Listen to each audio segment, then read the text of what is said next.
Pessoal, beleza? Hoje vamos fazer aqui mais um autovlog. Hoje para eu falar a respeito das minhas impressões após guiar um novo Renault Sandero na versão Life com motor 1.0 SCE de 82 cavalos e transmissão manual de 5 velocidades. Antes de mais nada, gostaria de pedir a você, se você ainda não é inscrito no canal, por favor se inscreva, que toda semana a gente sempre tenta trazer um vídeo novo aqui. E se você já é inscrito, participe daquela área comunidade, que lá nós sempre falamos a respeito dos carros que a gente vai testar, dos carros que a gente já testou e de curiosidades automotivas em geral. Então, o Sandero foi lançado aqui no Brasil em 2007. Ele veio para ser o hatchback derivado do Logan, só que com uma estética muito mais própria e mais bonita do que o Logan de primeira geração, e assim ele o era. Ele logo de cara fez bastante sucesso no line-up da Renault, inclusive passando rapidamente o número de vendas acima do Clio, porque os dois carros competiam na mesma categoria e o Sandero começou a se destacar muito pelo fator da novidade.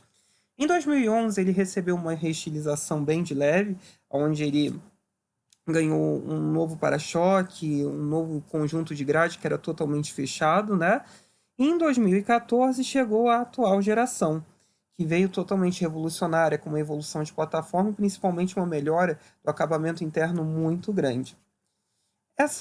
Esse facelift ele chega agora 5 anos depois da atual geração, que é bastante tempo, mas vejam como o carro envelheceu bem, que você não sente tanto o peso da idade no estilo do carro. E veio bastante interessante. A traseira dele, quando a gente olha em fotos, né, a gente até acha feio, por conta da questão daqueles bumerangues. Mas ele ficou bonito na hora que você vê ele ao vivo. E muita gente acha que é algo baseado no Argo, HB20. Nesses carros, não é. O conjunto de estética da Renault europeia já era assim muito antes desses carros terem sido lançados. O Sandero está só seguindo a ideologia de estilo da Renault mundial. E ficou bom.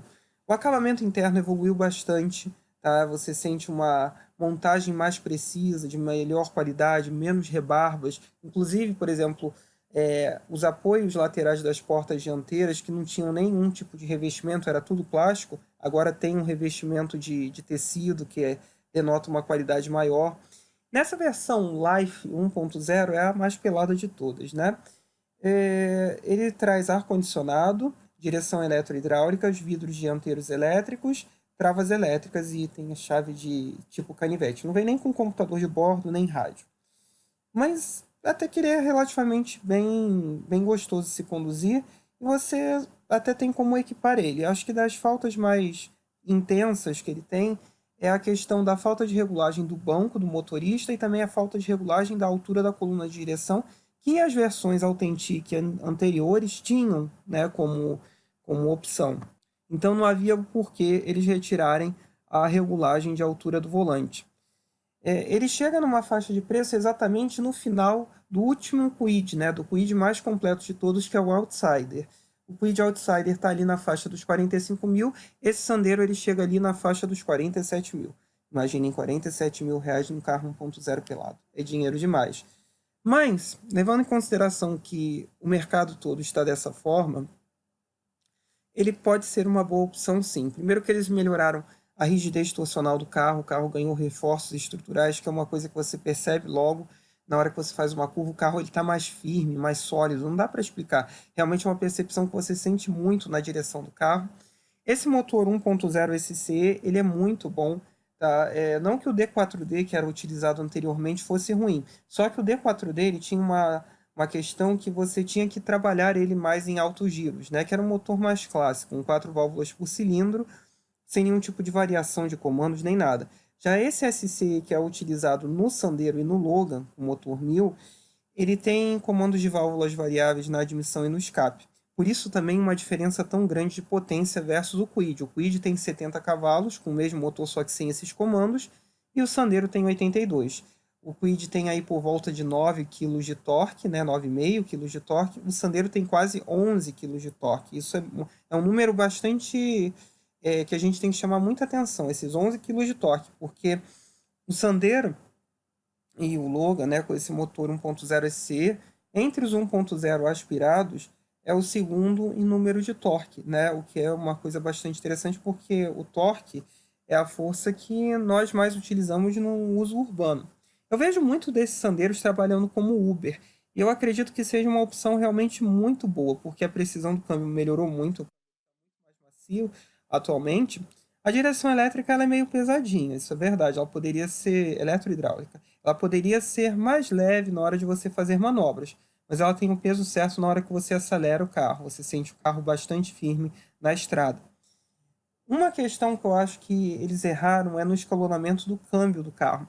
Como esse é um motor mais torcudo e com um desempenho melhor do que o anterior D4D, ele não precisaria ser mais curto com a relação do diferencial. Para vocês terem uma noção, esse Sandero a 100 km por hora ele está a 3.500 rotações por minuto. É muito, tá? É bastante para um carro moderno, com motor moderno. Apesar dele ser grande e pesado, esse motor SC ele dava conta do recado a 3.200, 3.300 rotações por minuto na estrada.